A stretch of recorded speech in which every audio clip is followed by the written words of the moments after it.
అందరికీ నమస్కారం. ఈరోజు మనం ఒక చాలా శక్తివంతమైన తాత్విక ఆలోచన గురించి మాట్లాడుకుందాం. అసలు బలం అంటే ఏంటి? ఈ ఆలోచన మనకి కృష్ణుడికి ఋషిక అనే ఒక అమ్మాయికి మధ్య జరిగిన సంభాషణ నుంచి వచ్చింది. మనం బలమంటే ఒకలా అనుకుంటాం గదా, కానీ అసలైన బలమంటే దానికి చాలా భిన్నంగా ఉంటుందని ఈ సంభాషణ మనకు చెబుతుంది.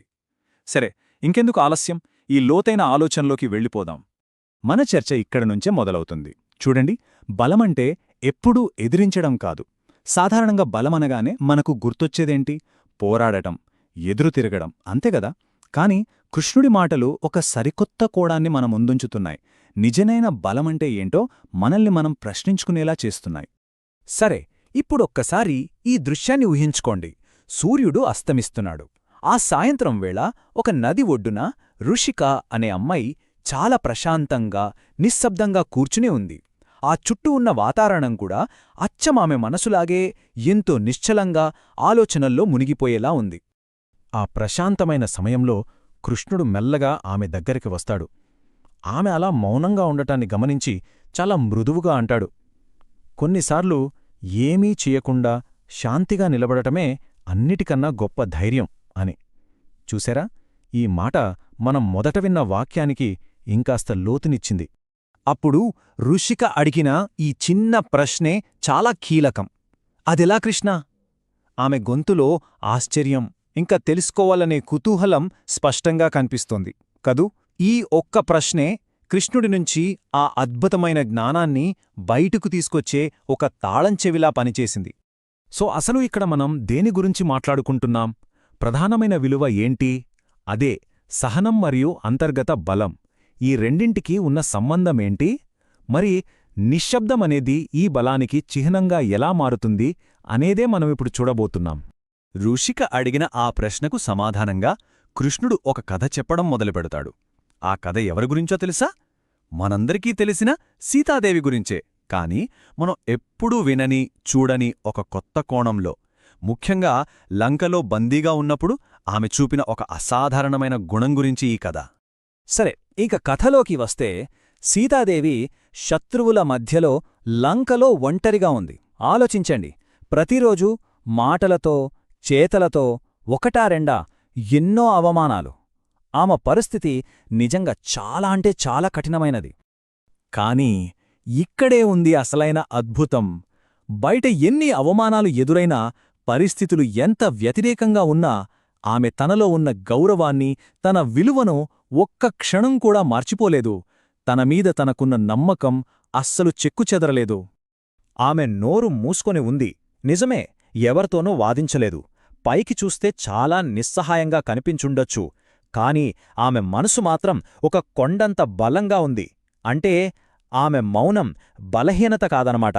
అది తన ఆత్మ నియంత్రణకు, తన అంతర్గత బలానికి ఒక చిహ్నం. అయితే ఆమెకు అంత బలం ఎక్కడ్నుంచొచ్చింది? దానికి మూలమేంటి? రెండు విషయాలు. ఒకటి తన నిజాయితీ, రెండు తను నమ్మిన విలువలు. ఈ రెండిటిమీద ఆమెకు సంపూర్ణమైన విశ్వాసముంది. ఆ నమ్మకమే ఎలాంటి కష్టాల్లోనైనా ఆమెను ఒక యోధుడాలిలా నిలబెట్టింది. సరే, ఇప్పుడు మనందరికీ ఒక ముఖ్యమైన ప్రశ్నొస్తుంది. సీత చూపించింది సహనమా లేక బలహీనత? దీనికి కృష్ణుడు చాలా స్పష్టంగా ఈ రెండిటి మధ్యున్న తేడాని వివరిస్తాడు. ఇది చాలా ఆసక్తికరమైన పాయింట్. ఆమె చూపించిన సహనం, అయ్యో నేనేమీ చేయలేను అనే నిస్సహాయత నుంచి వచ్చింది కాదు. అది ఆమె తీసుకున్న ఒక నిర్ణయం, ఒక ఎంపిక. ప్రతి ఒక్కరూ వేలెత్తి చూపినప్పుడు, ప్రతి ఆరోపణకు వెంటనే స్పందించి తనను తాను నిరూపించుకోవాలి అని ఆమె అస్సలు అనుకోలేదు. ఎందుకంటే ఆమెకు కాలం మీద అపారమైన నమ్మకముంది. నిజమనేది ఎప్పటికైనా సరే దానంతట అదే బయటపడుతుంది అని ఆమెకు తెలుసు. ఆ నమ్మకమే ఆమె సహనానికి ఒక అంతులేని శక్తినిచ్చింది. చూడండి, బలహీనతకు, ఆత్మగౌరవానికి తేడా ఇదే. బలహీనత ఉన్నవాళ్లు ప్రతిదానికి వెంటనే స్పందించేస్తారు, తమను తాము నిరూపించుకోవాలని ఆరాటపడతారు. కాని ఆత్మగౌరవం ఉన్నవాళ్లలా కాదు. కాలమే నిజానిజాలు తేలుస్తుందని నమ్మి ప్రశాంతంగా ఉంటారు. తమ మనశ్శాంతిని, గౌరవాన్ని కాపాడుకుంటారు. అదే కదా అసలైన బలం. ఓకే, ఇప్పటిదాకా సీత కథ విన్నాం కదా. ఆ కథ ద్వారా కృష్ణుడు చెప్పిన పాఠాన్ని ఇప్పుడు మన ప్రస్తుత జీవితానికి అన్వయించుకుందాం. ఈ పాత కథలోని జ్ఞానం ఋషికకో అలాగే మనందరికీ ఈ రోజుల్లో ఎలా ఉపయోగపడుతుందో చూద్దాం. అప్పుడు కృష్ణుడు ఋషికతో అంటాడు, ప్రతి ప్రశ్నకు ప్రతి విమర్శకు వెంటనే సమాధానం ఇచ్చేయాల్సిన అవసరం లేదు అని. ఇది ఎంత ప్రాక్టికల్ సలహా కదా! అంతేకాదు, కొన్నిసార్లు నీ మౌనమే నీ బలాన్ని చూపిస్తుంది అని కూడా అంటాడు. చూశారా, మళ్ళీ అదే పాయింట్. మౌనమంటే ఆత్మవిశ్వాసం, మనమీద మనకు కంట్రోలుండటం. అది బలహీనత కాదు, మనమెంచుకున్న ఒక సమాధానం. ఇప్పుడు ఋషికకు విషయం పూర్తిగా అర్థమైంది. అందుకే ఆమె కృష్ణుణ్ణి అడుగుతోంది, అంటే నామీద నాకు నమ్మకం ఉంటే చాలు, కాలమే నా కథను చెబుతుందంటావా అని. చూడండి, కృష్ణుడు చెప్పిన దాని సారాంశాన్ని ఆమె ఎంత చక్కగా గ్రహించిందో.